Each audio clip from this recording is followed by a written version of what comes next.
Cette chronique équipement vous est présentée par le Trio Hockey, Sport Rousseau, Hockey Expert et l'Entrepôt du hockey.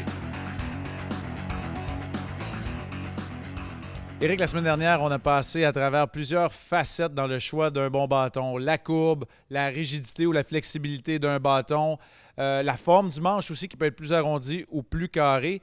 Mais on n'a pas passé à travers tous les modèles de bâtons. Il y en a plusieurs et tu veux nous parler de 3 modèles bien différents de ceux de la semaine passée aujourd'hui. Vraiment, le premier bâton qu'on va parler, c'est le tout dernier bâton Vapor 1X de Bauer qui est muni de la technologie QRT.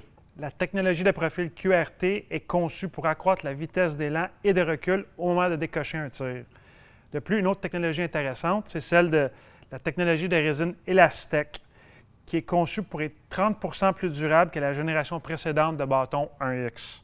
Comme tous les autres bâtons de la haute gamme de Bauer, le bâton 1X est muni de carbone Techstream qui est 20 % plus léger que le carbone conventionnel, mais tout aussi durable. La semaine dernière, tu nous as parlé du bâton CCM Révolution. Il y a également le Super Tax, mais aujourd'hui, tu veux nous parler d'un bâton de la famille Ripcore. Exactement, le tout nouveau bâton CCM Ripcore Trigger, qui est en magasin depuis le début du mois d'octobre, permet de décocher des tirs plus rapides. CCM se sont basés sur les commentaires des joueurs professionnels pour développer le tout. De plus, ils reviennent encore cette année avec le manche en Technora renforcé, qui offre une durabilité accrue et une performance sans pareil.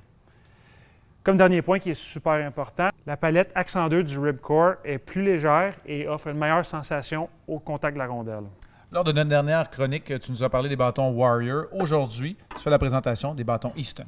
Exactement, Marc, le nouveau bâton Easton Synergy GX avec la technologie Shot Boost. La technologie Shot Boost du Synergy GX procure une puissance additionnelle. Depuis la géométrie du manche, le Power Taper optimise le transfert de poids.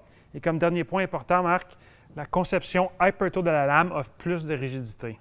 Autant de choix, autant de modèles. Une fois qu'on s'est arrêté, j'aimerais absolument qu'à ce moment-ci, on s'arrête pour tenter de répondre à la fameuse question de la longueur idéale d'un bâton.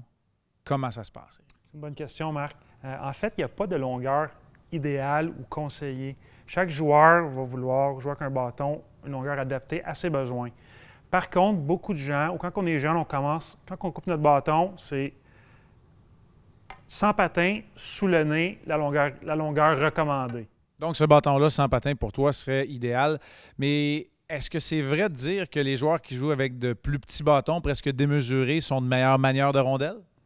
Oui, effectivement, dans plusieurs cas, mais chaque joueur va avoir... Certains joueurs qui ont des très bons manières de rondelles vont avoir des bâtons à une longueur standard, d'autres plus courts. C'est vraiment rendu c'est une question de choix personnel à ce niveau-là. C'est une question de préférence. Dans les situations défensives, par exemple, on pourrait opter pour un bâton plus long chez un défenseur. Exactement, pour obtenir une meilleure portée. C'est le cas, entre autres, pour Zdeno Chara. Donc, le style de jeu, la situation également dans laquelle on se retrouve, la position qu'on joue sur la glace, autant de facettes qu'il faut considérer dans le choix de la longueur d'un bâton. Beaucoup de modèles. J'espère que les gens sont plus éclairés.